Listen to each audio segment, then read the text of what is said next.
If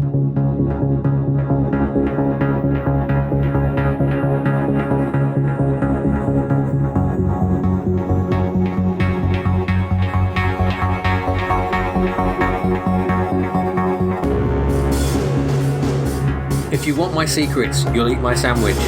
This is the Science Fiction Rating System, the podcast that aims to rank every science fiction film from 1 to infinity. My name's Sam Draper, and I am joined, as ever, by Chris Redding. Hello. And Alex Humphrey. Hey. A newly well-connected Alex, who sounds incredible today. No, it's brilliant. Don't doom it. It's a brave new world. Such pressure. Such pressure. It's fantastic.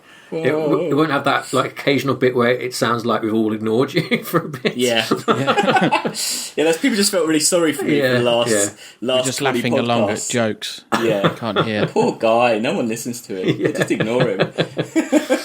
So yes, we're back again with new technology and 3 new films. This week we've been watching films we've been watching imposter films. I'm not entirely with it. We watched My Stepmother Is an Alien, Invasion of the Body Snatchers, and The Thing, the 1982 version. I thought quite an interesting week this week. Good week. Yeah, really good week. Yeah. So let's get straight into it, shall we? No point waiting around. Dilly-dallying. Yeah, no dilly-dallying here. So our first film is My Stepmother Is an Alien, directed by Richard Benjamin, from a script from about 18,000 people. Yeah. The 25th of January 1988 draft of script credits Jericho's writer with revisions by 10 other people, but only 4 people made the credit, including him. So that is a lot of people to write this film. Ridiculous. And last week on a previous show, I mentioned that the original idea for it was a story about child abuse. Yeah. Do you know any more about that? No. I looked. No. There's not much more about it around, but you can see it's been through a lot of hands to get to where it is now from that story. Yeah. It's weird because the title suggests that it's from the perspective of the kid. Yeah. And she's not in it very much. No. Yeah. Not really. It's a weird dynamic. So, I'd seen this before, but not for a long time. Have either of you two seen it? I don't think I had, but I kind of seem to remember certain things in it. But I don't know if that's because they popped up on other, countdown shows. Yeah, me too. You know, I thought I'd seen it, but then when it kind of started, I realised that I would have remembered a lot more if I had. Yeah. Okay, let's. Chris, what did you think of My Stepmother Is an Alien? In theory, it should have been good, but I think what's her face? Basinger. Yeah. Tries to do some Jim Carrey type stuff, and she obviously that's not her forte. So I just don't think it really. It could be. If it was a super performer doing that role, that it would work. I think. I think she was quite good. Yeah, I quite liked her. I thought she delivered the lines well. I quite liked her kind of innocent she said the deadpan. words very well. But it's just when she's just doing weird stuff. I just don't think it really. I just didn't think it quite worked, but I might be being unfair. I don't know. I agree it wasn't very good, but I thought Kim Basinger was doing her best with what was there. I think that. Yeah. I think you can tell it went through a lot of hands in the way that the story doesn't. I mean, you sort of get to the wedding when she marries Dan Aykroyd. Well, that felt to me like the start of the film in a way, but that's about 50 minutes through, and it's it feels really not paced well at all. Alex, the structure's mental. Yeah, structure's all over the place. What did you think, Alex? Well, that whole like I say, I thought I'd seen it. I hadn't. I mean, I actually ended up enjoying it. I think it's kind of sexist drivel. It's a weird mishmash of a kind of kids' kissing film. scene's mental. Oh yeah. She's watching the kid different kissing and yeah. No, that's weird. But that's good acting there, though. I think she does really well there. That's the kind of thing, especially kissing bloody Dan Aykroyd. Who wants that? Yeah. It's a weird mix of that, one of those proper Disney films like Parent Trap or wacky because Alison Hannigan and Seth Green, God, he's so small. Like that is, but weirdly acting like full-grown adult Seth Green. That was really odd. Anyway, so you've got this kind of mix of a Disney kind of I've got to sort my parents out, but then with this kind of weird, which I would say is maybe just Dan Aykroyd or John Lovett's influence. It's kind of almost like a dad film, and it was this like, hey loser dads out there whose wives have left them and or died. Imagine this really sexy woman turned up and was like really obsessed with you. How cool would that be? So it kind of had that weird like sex humour, a lot of kind of 80s sexy film. 80s like, kind of like God, that whole like stripping scene to pump up the volume, that was weird. Yep. The music wasn't bad. There was good tracks used, isn't it? It's good. Yeah.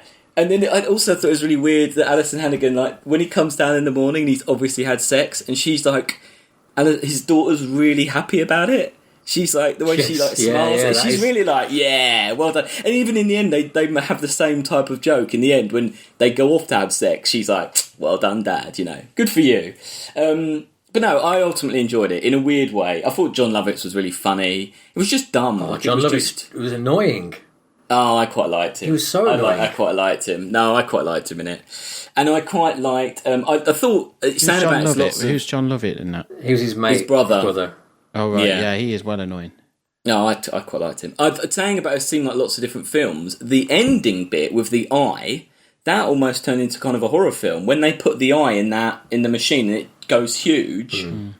That bit was almost like someone had written like a horror film plot, almost a bit. It was like some kind of old-fashioned... Do you know what I mean? Like more of like Invasion of the Body Snatchers type.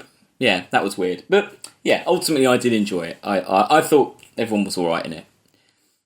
Fair enough. Oh, I mean... The story was crap, though. The story was really dumb. Yeah. I did wonder... If Chris could weigh in on the science of the science is garbage. 92 years to get the message. There's nothing that can go quicker than light, and they even touch on that. Like say radar. No, they almost explain away. Like 90 years. There's a weird scene, isn't there, where they try and like say what's gone on, but don't really. I don't know. Yes. I haven't got the answer. It's his button, isn't it? His buttons. It's the buttons, the poppers of that shirt that basically accelerate the message. That's all it seems to be. Well, it's like, X-rays would take 90 years to get there and back, so we'll just make it an even more powerful one, and that goes quicker. That's the basic gist of it. Yeah. Turn it up. We'll just turn it up, and that will go quicker. Yeah. Yeah, but it's weird that they even tried to make it a bit like they even like you say they tried to explain it and then just go no, we don't we don't really have we don't have an explanation for this. I mean, it's no contact, is it? No.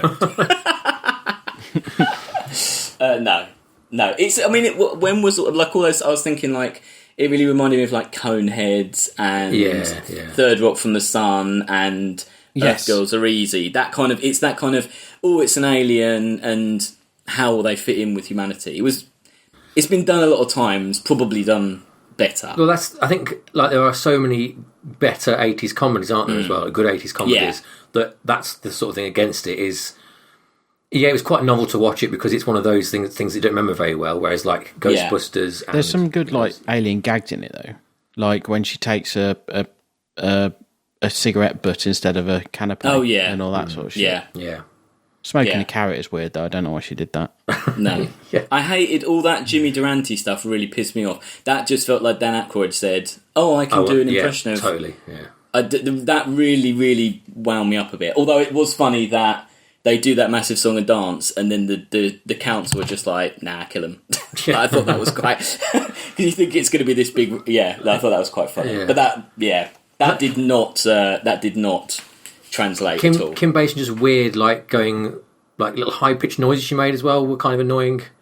Yeah, a lot of like kind of noise going on, which I just had a really good thought. What's that? We can do Muppets from Space on this podcast. It's that. I think I've already got that on a future thing. Good. Yeah. That just made me feel better.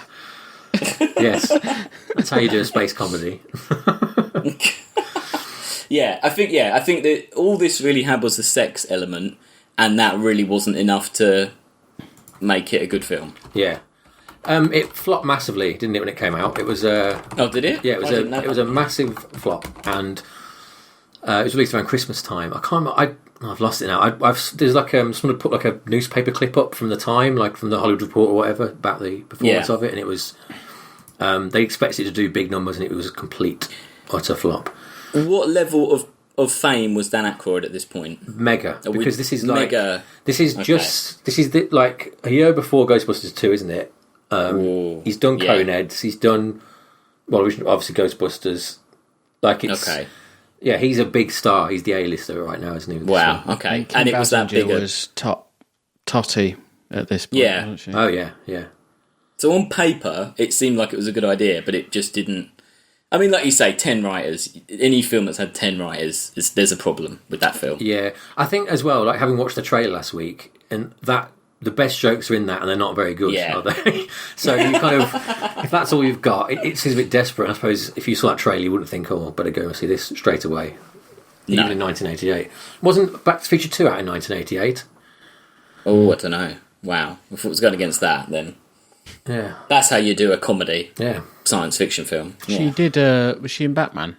She was. Yeah. She's good in Batman as well. I think. I think she's quite a good actress. To be honest. I think. I think she's. I think. Like, I agree with you, Sam. I think she does the best with what she's got. Yeah. You know, A good back-ended compliment. Well, I don't think there's much more to say about it really, because it is sort of it's just a film, isn't it? Nothing monumental, but it's just a film. So let's rate it. I'll go first for once. Yeah.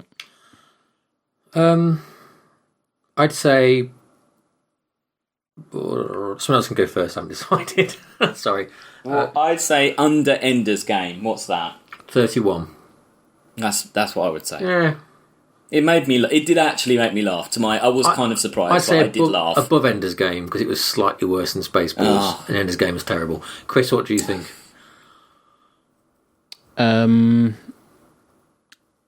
38 below The Martian. Oh, Yeah, because Superman is truly shite. Superman 4. So it's hard with comedy, isn't it? Because if you don't find it funny, then that pretty much is most of the film. I mean, I didn't find Spaceballs funny either. I thought it was crap. I think this is similar to Spaceballs for me. Yeah, me too. Which is why I'd put it 30. Is it better than Journey to the Centre of the Earth? No, not for me. No. Thinking about Well, maybe it should go below that then. I mean, I think well, actually, I don't think it's as well. I liked Universal Soldier, but I know no one else does. No, that sounds about right. There, actually. then. Yeah. Okay, underneath Journey then. Yeah, and that's between our rankings anyway, so that's ideal. Cool. So, My Stepmother Is an Alien. Is that our first Dan Aykroyd film? I think it is. Oh, yeah. Who's the director again? I forgot his name already. Richard Benjamin. What else did he do? He did The Money Pit, which is brilliant, but he did that film Marcy X. Have you heard of that? No, I haven't. It's Phoebe of Friends, and she's like a kind of clueless type, oh my god, and she becomes a gangster rapper, and that is the plot. Wow. Just look for the poster of it. If you see the poster, you'll be like, oh yes, see. I've got it on it right now. There you go. You can totally see the entire film now, can't you? Hip hop meets Shock Till You Drop. Yeah, I haven't seen it, but I've heard it's pretty terrible. Wow. Yeah. Yeah. Okay. Well, we'll have to. Well, we can't watch that. It's not sci-fi, I suppose. No. But, okay. Anyway, let's have a break and then come back with our second film.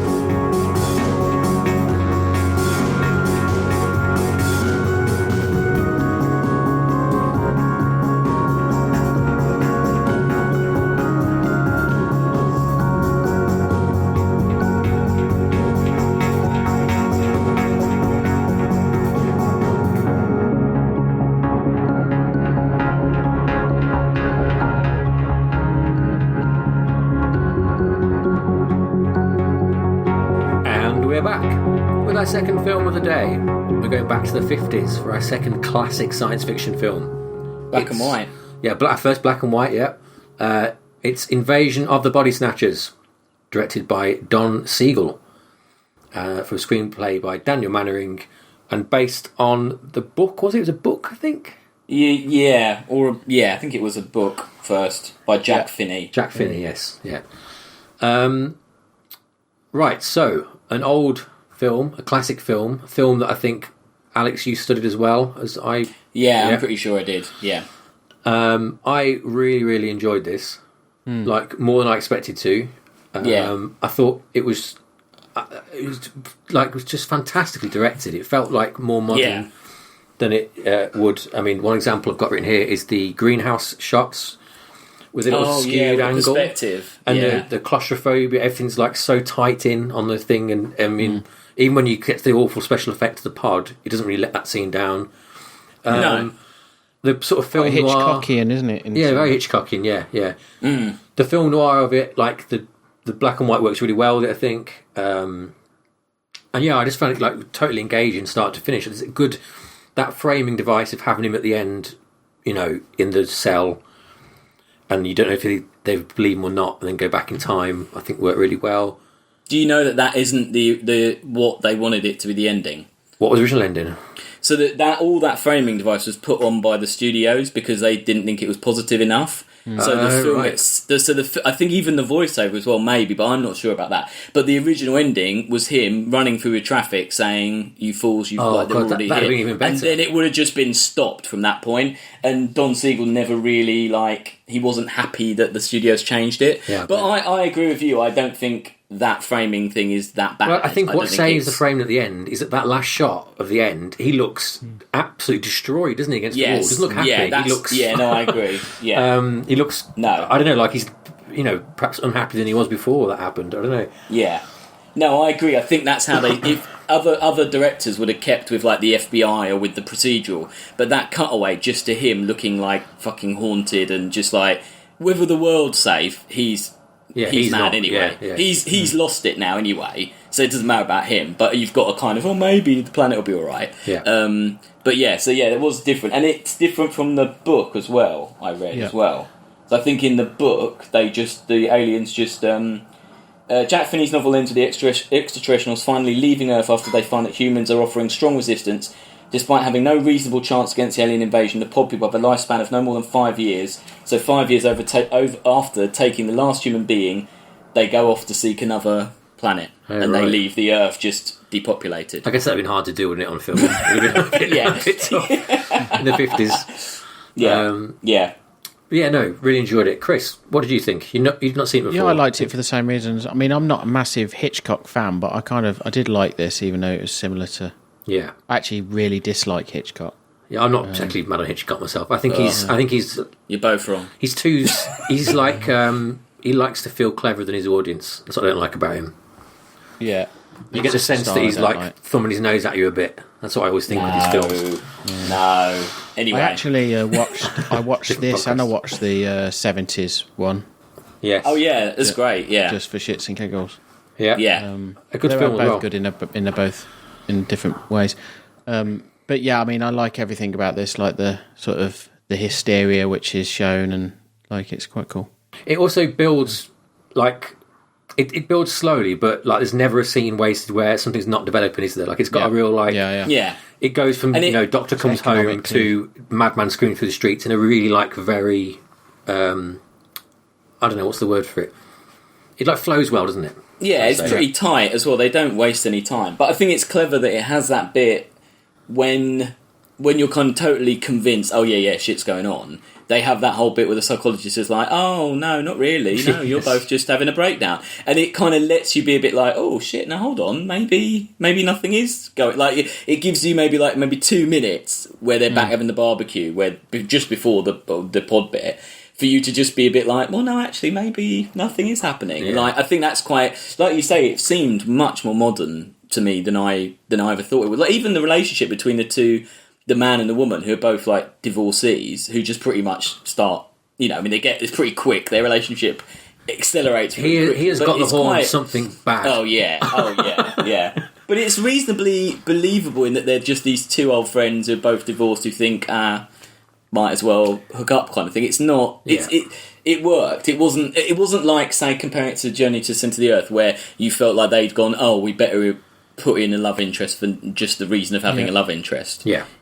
And the payoff with when he kisses her and there's just those close-ups and like, it's just horrible. Like, And he has that feel like he knows when he's kissed her that she's not even herself. And then she starts screaming like, he's here! Like, it's just, No, I really thought it was brilliant. I really, it was, way better than I thought it was. And I think what works is that it's still, and obviously this is because of the story, but it's still, there's so many readings you can put onto the film. Yeah. Like, you can see it as what most people say, it's McCarthyism and, Red Scare and all that. But you can also think it's about, us losing identities, or it's about globalisation or anything. There's so many things. You can also read it as either, like, pro-McCarthyism or not, can't you? It can be a parable for, yes, we need to get the commies out and because we don't know where they are, or this is what we're doing to our population, we shouldn't be doing this, sort of thing. It works. No, definitely.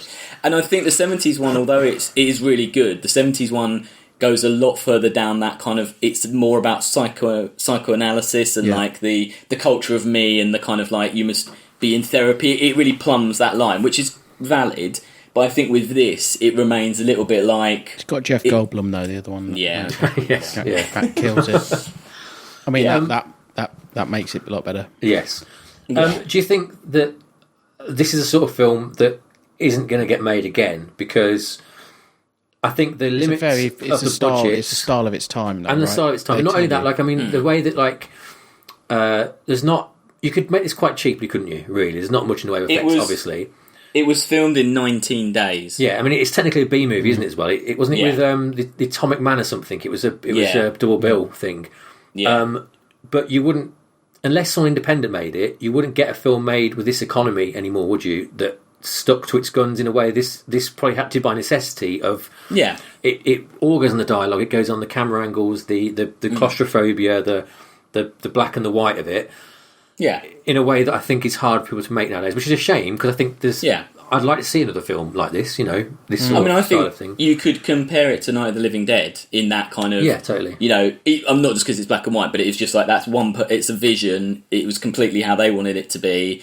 It was very low budget, but very effective, and still, like I still say that still works right now, and that can be read as a lot of things.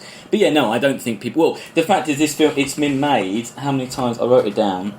You've got Invasion of the Body Snatchers 78, you've got the Body Snatchers in 93, which was Abel Ferrara, and then Invasion in 2007, and then it said in the Wikipedia there's another version maybe coming up. So, I mean, I haven't seen the Abel Ferrara or the who is it? Oh God, who is it? It's someone, Nicole Kidman. I haven't seen those two.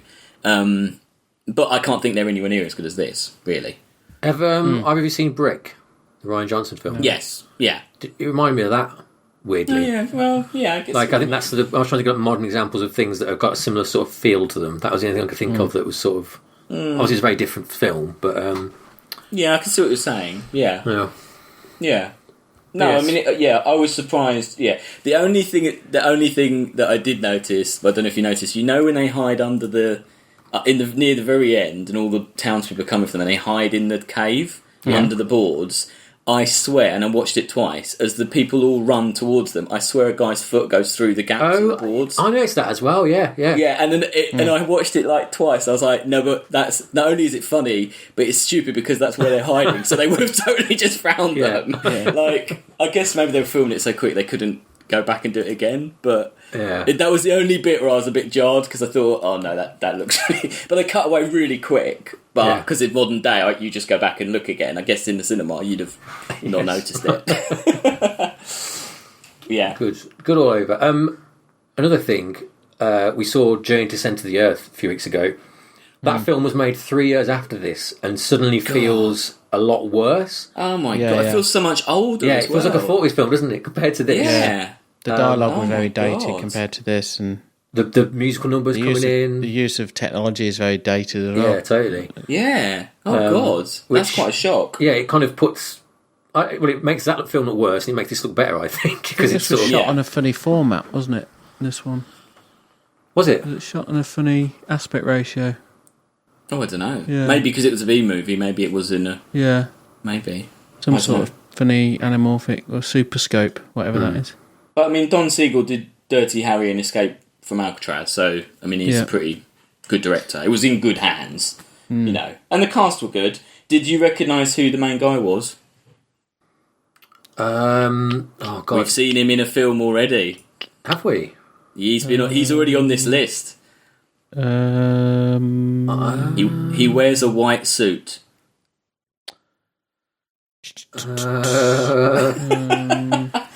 He wears a white suit. Yeah, that's quite important about his character. What decade? 80s, and quite low on the list. Oh my God, it's Inner Space. He's the baddie in Inner Space. Yeah. Oh wow. Yeah, how weird's that? Yeah. And the woman, the not the main woman, but the other couple, the girl that screams a lot, she played Morticia in The Addams Family. Oh yeah. Yeah, so yeah, there you go. Yeah. Well, so we're all pretty positive on this. Yeah. Yeah. Let's rank it. Chris.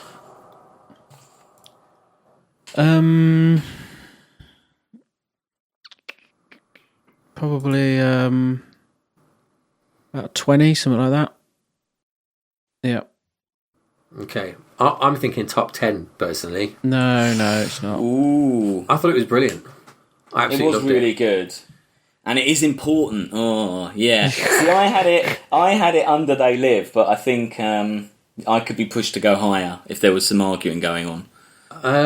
Yeah, I mean, I can see... I enjoyed it about as much as They Live, probably, but I think They Live's way too low.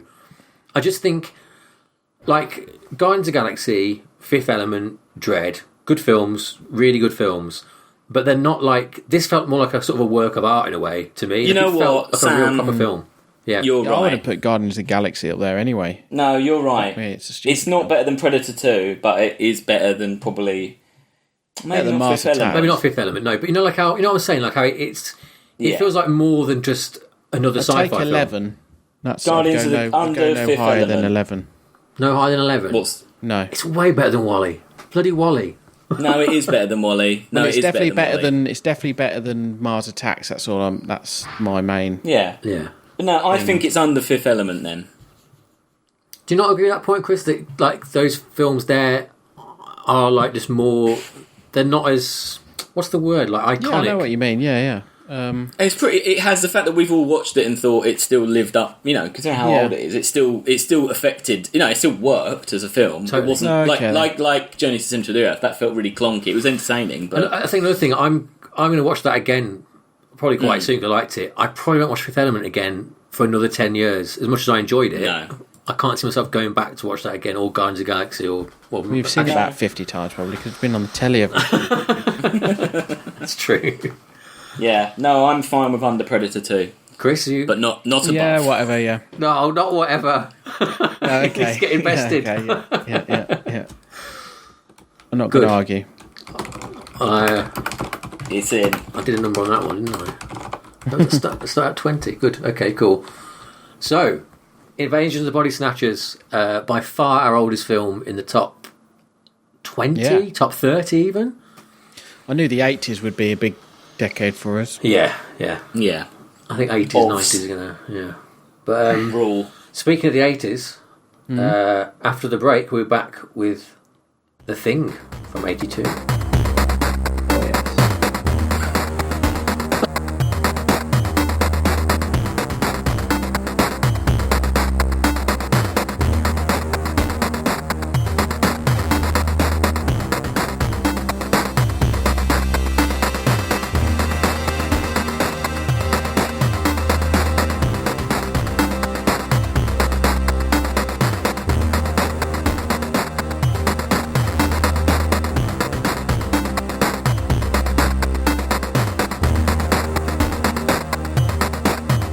We're back from the break, and off air there, we were going into the future. We had a small fracas Yeah. about Yeah. Jurassic Park v Ghostbusters. Yeah. But you'd have to wait for a long time into the future to see which way Yeah. came down that one. Yeah. Anyway, back to the films at hand. Our third and final film is John Carpenter's The Thing from 1982. Based on Who Goes There, a novel by John Campbell, although Yes. kind of loosely based on it. And The Thing from Another World. Yes, and The Thing of the World, Yeah. again loosely based on it.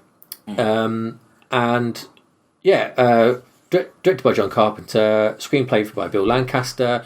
I never realised until today that the music was by Ennio Morricone because it sounds so much like a Carpenter soundtrack.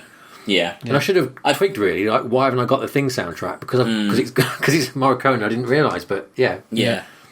No, maybe they didn't trust him to because this was big. This was a big studio film, and maybe they didn't trust him his hands to do the score as well. I read that basically he had too much on his hands. Oh, okay. And the creature guy as well, who had a breakdown after he did it. Anyway, Alex, you can start this time. So The Thing. You're like horror man. What do you think of The Thing? Well, this is probably one of my favourite films of all time. Pretty much. And I always thought say that every time. You say that every film. Well, no, but they're not all ranked that way. But anyway, I love John Carpenter. I love a lot of John Carpenter films. I just think he's a great director anyway, and in multiple genres. But this, I just think, I always loved this film. I knew I loved it, but watching it again, I had quite high expectations, but it didn't in any way disappoint me. I just think the pacing of the film and how tight it is and how much they get in is amazing. And the fact that it still disgusts me, it still shocks me. I think the effects just still, there's some that are not perfect, but some of the scene, the defibrillator scene, I just think that is one of the best scenes of cinema ever. The way he puts that together with McCready about to blow himself up, Clark's getting the scalpel, you're the guy's having a heart attack, he's doing, you're focused, you're just a bit like, even watching it again, knowing what's going to happen, you're so divided, and that just, when the chest opens up and just rips that guy's arms off, it's just brilliant. And then his head coming off, it's just great. I love it. It looks terrible though, doesn't it? No, it looks brilliant. I think that looks terrible. Brilliant. It's a brilliant effect. What's terrible? But there's that effect. The things that opens up and his hand goes in, and then I don't think that looks terrible. I think it's I think it still works. Considering they're puppets, I think the effects are amazing. I hadn't seen this before like 2 weeks ago.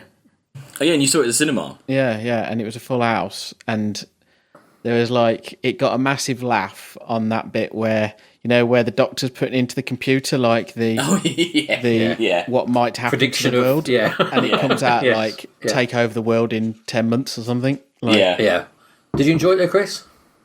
Yeah, I did, but I think I was expecting something scarier. I think. I don't know whether in my brain I got mixed up between this and the remake, or I don't know. Because it's more gory rather than... Yeah. I think the newer ones I'd find scarier, but this one is better in a different way. I like the seclusion and the ensemble sort of drama. It's cool. If anything, there's probably too many characters to understand everyone for me. But they paint them. I mean, you get the idea about them well enough, and they start developing them about half an hour in. Yeah. I think I read they wanted to open it with character development. And I think it'd be a way worse film if you had half an hour of build up of I'm Clark, I'm this, I'm Charles. I think it would just be boring. I think you can get who everyone is pretty quickly in a broad sense. It's like Alien, isn't it? In the same way of you're coming into a situation that already exists. It's a lot like Alien. It is, and a lot of people get. Sorry. No, but a lot of people get bumped off pretty quick. So, you kind of and also the lack of development of characters means I think you suspend. Obviously, McCready is the hero, but you suspend who it is because you don't really know anyone well enough to go, oh well, it's not going to be them because they're obviously going to be his buddy or whatever. Clark is really cleverly done because he loves dogs, so you think, oh, it's a guy who loves dogs, he must be a nice guy. But in fact, he's the one that they always say it's him. And in fact, it turns out he was a normal human, and he just kills McCready kills him for no fucking it's awful that scene. He just shoots him for no reason. Just to go back to that defibrillator scene and how good you're saying that was. I mean, I've seen this film a lot, and even now, it's so tense, that scene. Yeah. Even though you know who is and isn't the Thing, it's still just a masterpiece of suspense. It's brilliant. But I absolutely love this film. Probably John Carpenter's best film, I think. And I think the music doesn't sit very well with it. We were talking about Morricone. The music's fantastic. Oh, the music's great. I think it's got a real like a lot of John Carpenter films. That little, he's like bass arpeggio, which you might have noticed in your film Somnus, Chris, because I really love that sort of noise. It just has such an air of menace to it, and like 80s menace, like sort of. Like someone could be playing that in the cupboard, couldn't they? They could be there playing that there. The computer could be making that noise at the time. Yeah. But no, I loved it again. I really enjoyed it. I think it's a strong cast. Everyone does well. It's sort of, it has that lovely sort of grit that John Carpenter films has. That sort of dirt, and everyone feels very real. Yeah, they react reasonably. How quickly it happens, they react reasonably convincingly to the situation. Like they don't do anything really. In a horror film, people do dumb things. They don't do anything really stupid. They react pretty much how most people would. Yeah, they panic just enough. They act just enough. Do you know what I mean? They take it seriously just enough. I think that's a really good move the film makes by letting the one guy see the thing in the dog quite early on. Because there's no sort of like, oh, is it real? Is it not real? Everyone's like, no, there's an alien here. And it screws us up. They go do the autopsy and stuff like that. So there is that, the paranoia can come to the front, can't it, really, like straight away? Yeah. And I think just as you might think it gets a bit like, you might think it's excessively just gore and all that, that's the time when they bring in the idea that it replicates people exactly. So any one human could be the thing. I was struggling to understand exactly what it was doing, like the functionality of it. Like, I didn't... So what's it do? It sucks the person in and then becomes kind of that person. Births them out, and it just wants to hide within them. That's all it wants. It doesn't, like McCready says, it doesn't want to really fight anyone. It just wants to survive. So if it could have just taken them all over quietly, it would have, and it would have just taken them all over and then gone to a populated area and done the same. But if it has to fight, it will fight. But it needs obviously the time to replicate the thing, that the person or the animal, properly for a period of time. So there's the weird, when it's a big mess of limbs. I think the best bit was where the guys, with the stretched hands, he hadn't properly made into it, and that was a good bit, I thought. And all the kind of like half, like the step down faces, they like do the half face up, half face down. It's a really cool look, gross look. So the other big thing to mention is the ending, which has no doubt been discussed ad infinitum on endless podcasts already. Yes. But it's a great ending. Yeah. Who is the thing? Well, did you read up on what people say? Because there's two schools of thought. I've seen the commentary. I'm pretty sure the black guy is the thing. Do you know about the eyes, Alex? I've heard about the eyes thing, yeah. So there's a really good... On the DVD, the Blu-ray, sorry, I think it's anniversary one or something, I don't know, it's in the other room. Yeah. There's a really good commentary with, I think it's the director of photography, I'm not sure, who explains basically that they, in the shots where the thing is there, if you look at their eyes, the people who aren't the thing have got the light, the halo of light reflected in their eyes, and the people who are the thing have just got black eyes. And at the end, Keith David has black eyes, and Kurt Russell does. Keith David's got black eyes. Yeah. But the only counterpoint I read, because there's also someone says, "Oh, wasn't it John?" Someone when they're interviewed, they said, "Well, it's obvious because one of them's breathing and one of them isn't." Yeah, but you can see breath coming out. But the thing I read that goes against it is that when the thing replicates people, it can't replicate their jewellery or their clothes and stuff. But Keith David has an earring still in. So, but I mean, that was just one. It must be able to replicate their clothes. But it couldn't replicate a piece of metal. No, but all the clothes are ripped, aren't they? Oh, hold on. Yeah. So it has to go and it has to become the person and then go and put some clothes on. What about the guy I was said who, his hands aren't properly finished? He's wearing clothes when they talk to him. Outside. But he was. But didn't he have his? But don't he gets kind of taken and then, like, kind of, I don't know. Yeah, I don't know. It was just what I read, so that was the only. Yeah, but and most also isn't there? He's got ethanol in his hip flasks, and or bottle. Yeah. Kurt Russell, and he's trying to test Keith David by offering a drink because he knows if he drinks it, he wouldn't go near it if he was the alien, basically, the thing. Okay. All sorts of stuff going on. I mean, basically, you don't need to know who it is. That's why it's such a great ending, because it just ends. Yeah, exactly. And So it's a really later films, is there a prequel to it where the dog? Yeah, there's we a know prequel. what the dog. The prequel. So the prequel is basically, when they go to the other base. Yeah. The prequel is what happened on that base. Yeah. Okay. So basically, and I mean, I interviewed the guy that directed it, and how he did it was, he basically said everything you see on that base. So when you see the axe in the wall, you see blood on the floor, the guy that slit his wrist. He wanted to basically build the story that he would explain how all of that happened. How did that Two-Face thing? Yeah. And the end of that, I'm pretty sure, is the two guys in the helicopter chasing the dog. Yeah. It's not a brilliant film. It's not. It's all right. I think the main. It's not bad in though. Is So really what do they good. do? They take a block of ice from the spaceship, do they, or what's Isn't it that the pilot was thrown out, so they're in the ice separately from the ship. I think that's it. So they cut them out. That's why they're in the. Yeah. Can you remember what's the actress called? Who's the lead in that film, Alex? She's really good, I think. I can't remember her name, but yes, she's American, isn't she? And the rest of them are like Norwegian. Norwegian? Yeah. Swedish? Yeah. But I think he originally wanted it just to all be a Norwegian cast, and they were a bit like, because I think he originally wanted be a woman probably either. Well, yeah. Or an American. And he originally wanted the character to be almost the opposite of McCready, so be someone who was like a nerdy wimp, basically. Instead of this kind of manly, like, action person, he wanted like a nerdy science wimp to be the kind of hero of the whole film. But obviously, I think studios came in. Where he pours his drink in the chess machine. Yes. I thought that's a very stupid thing to do. Because that probably cost a fortune back then.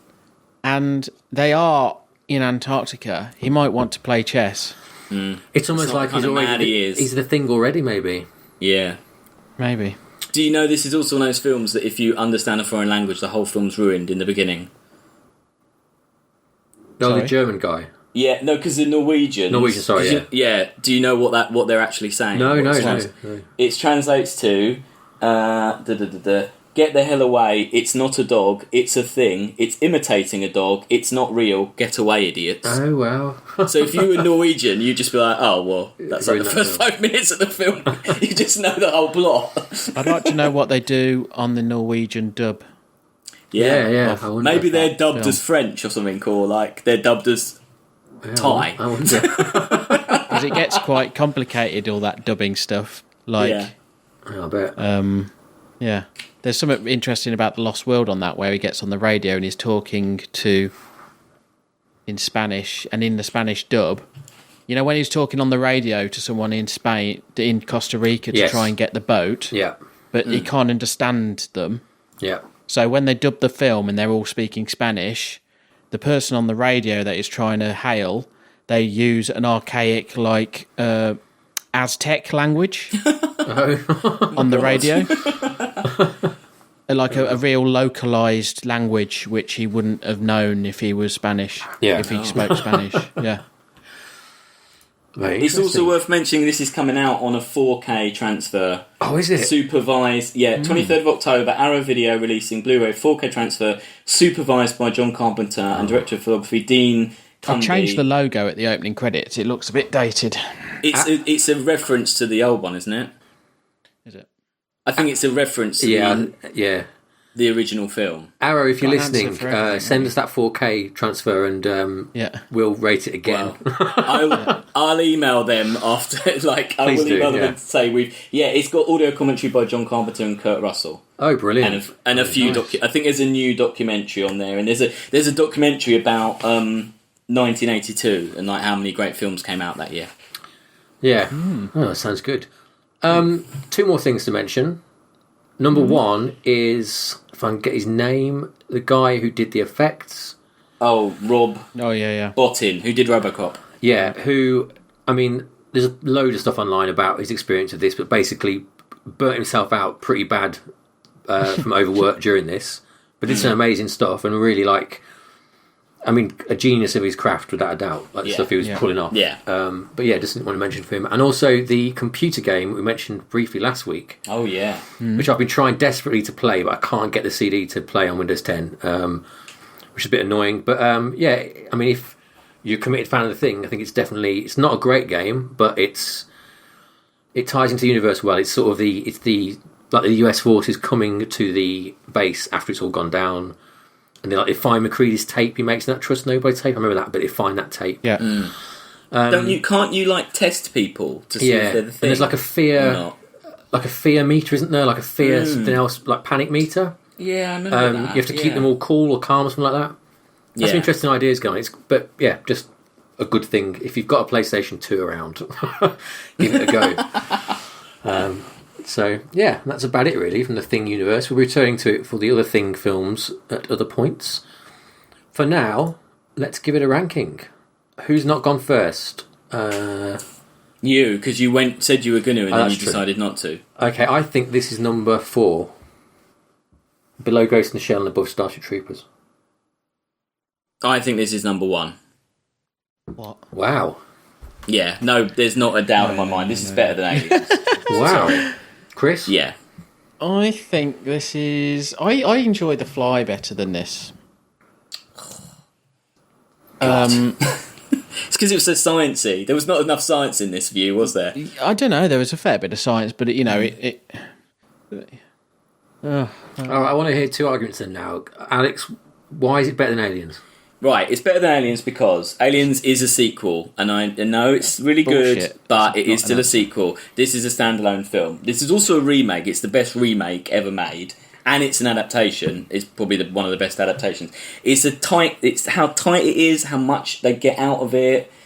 There are some graphics and effects that are a little bit dated, but how good and how revolutionary, well done those special effects are. You can read so many meanings into it. I just think it's the perfect balance of horror and science fiction. I think it's just I don't think there's anything wrong with this film at all. Well, when Alien turns up, what would you do then? Well, we'll see when Alien turns up. Because I think Alien does the job better. Oof. I need to watch Alien again. I mean, I agree with that totally. That Alien is my preferred one of these close paranoia films. I agree with what you're saying, Alex. I would say that for me, it is because it's a much smaller film than Aliens, and there's something about the scope of Aliens that appeals to me, and the what's the word? The way Aliens doesn't date as much for me. Like the effects are dated in this. You can't argue with that. But Aliens, no. They keep the alien in the background as they should do in the dark, things like that, and it holds up better for me. Well, I just really love Aliens. I mean, it's a it just comes down to you really the thing, doesn't it? At the end of the day, it's just personal taste, isn't it? Really. All right, Chris. So, what's your argument for The Fly's better? I think sophistication of the movie. I agree with everything Alex has said, but also, if I was to choose like a film which I'd watch again, I feel like I understand the thing, and I've seen it because in its sophistication and what you're looking at, I think I've got it down. Yeah. Where we're talking about Aliens and Starship Troopers and The Fly and things. I just think there's more going on. The Fly is very similar to The Thing, actually, because it's very basic, really, what's going on. I don't think the thing can be... there's a lot going on in The Thing, there's really. a lot going on. You can read it's just like a monster horror film, but there's also... like the interpersonal dynamics, a lot like Invasion of the Body Snatchers, really, in that Come on, I'll watch Starship Troopers until the cows come home. Yeah, and there's a subtext to that, but The Thing has got that about it, in the way that RoboCop has, Ghost in the Shell has. I mean, Aliens is probably the outlier there. Is there a particular, interesting reading of Aliens other than it's a great action film? Unless you're trying to say it's about America or about militarization. There are political things and I guess, imperialistic things. Or corporations, stuff like that, I guess. Nature things and all sorts. There are. Yeah. I just think, I just think I just think it's a great film. I just love it.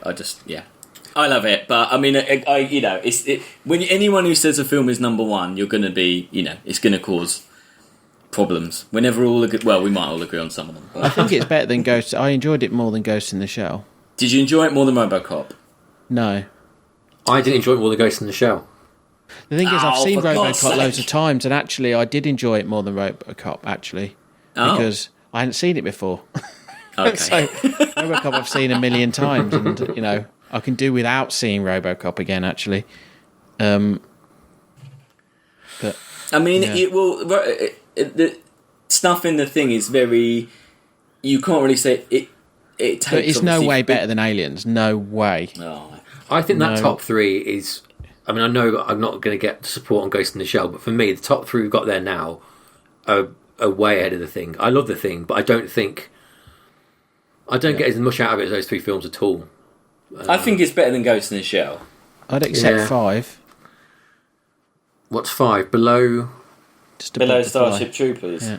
It's better than Oh, Starship I see. Yeah, Troopers. it's much better than Starship Troopers. Come on, like, yeah, definitely. Starship Troopers is good, but it's way too high up that list, I think. No, it's not. It's a proper It's good. I just piece think of cinema, the thing that. is better than Starship Troopers. and clever, and it's got lots going on.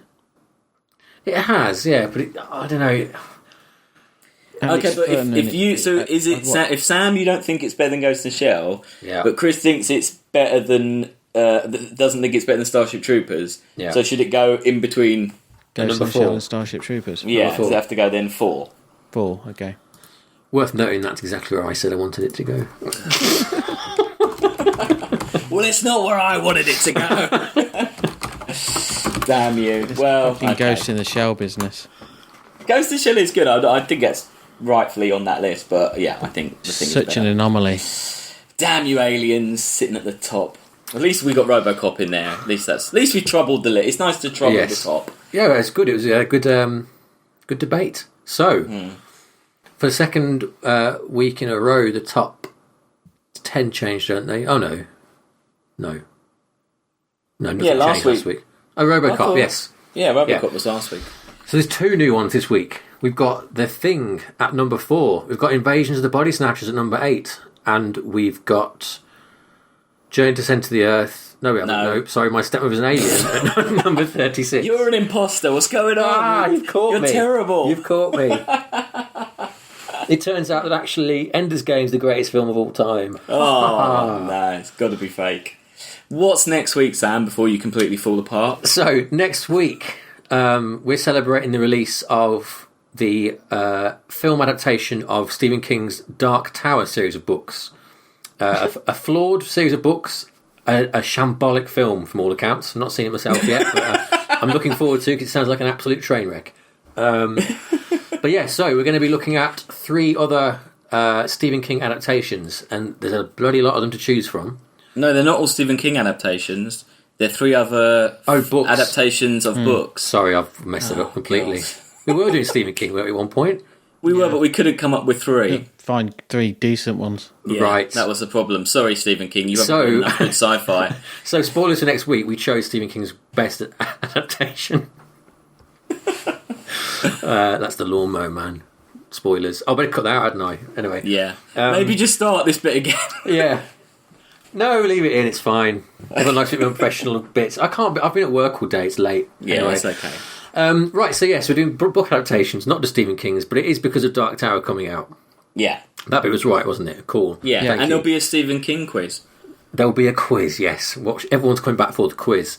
It is. That's It's- the reason. it's good We're stuff. having hundreds of downloads now. Yeah, we went mad with the downloads the other day. It's the quiz. Talking of all about downloads the quiz. and social profile, Alex, do you want to give us a rundown of social stuff? So we're brain's on Instagram at You just- SF Rating Science Fiction System. Rating System. Yep, Science Fiction Rating System. We're on Twitter at SF Rating System. We're on Facebook at Science Fiction Rating System. But the main thing to do is go find the website because everything is just on the website. It's much easier. We're on iTunes. If you don't like iTunes, you What's can the just website? listen to them. www.sciencefictionratingsystem.com. We've got the list Yeah. there, we've got all of the episodes there. You can comment, you can join Colin, who's a lone commenter who keeps Yeah. commenting. Even though we called him a pervert, he's still commenting for us. So. And email us. Yes, email us. So, as was pointed out to me by my mother, there's no point emailing in your 3 suggestions for next week, because by the time we get to record it, you haven't heard this yet. So, Oh, yeah, your mum's right. so instead, just give us 3 films in general. Like, who was it? Dean did the other week. Give us 3 films to watch. Give us a theme. Give us an idea. Let us know what you think of the ranking. Let us know anything. We're desperate for communication. Let us know if you think the thing should have been number 1. Is Colin? Can we meet Colin? Is he out? Is he What do you mean? free? What? What do you mean, is he out? What are you trying to say about him? I don't know. Is this a euphemism? You trying to date Colin? What's going on? It's is he out? Is he in the open world? Open? Is he real? Does he exist? No, I mean, is he not locked up? Wow, can I just say it wasn't me? I called him a pervert, but I didn't say he was a homosexual jailbird. Prisoner. Is he? Yeah, He does exist, yes, and he's in the real world. He's not institutionalised, or No, not to my knowledge. No, This is our one attack. listener. How dare we talk about him like biggest this? fan. We need to keep him on side. Oh dear. Why do you want to meet him? I just wondered whether he's contactable or. Yeah, he is. Yeah. Okay. He's in the fair city of Birmingham, and he listens, but probably not for long now after that little outburst.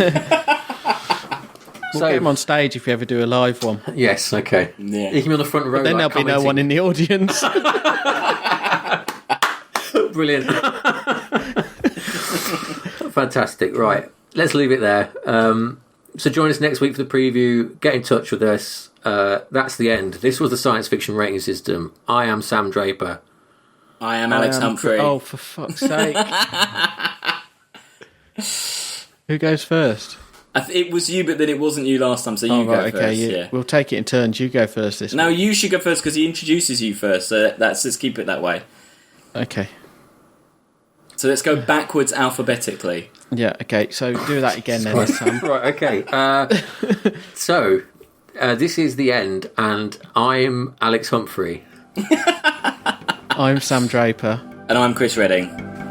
Good night. Goodbye.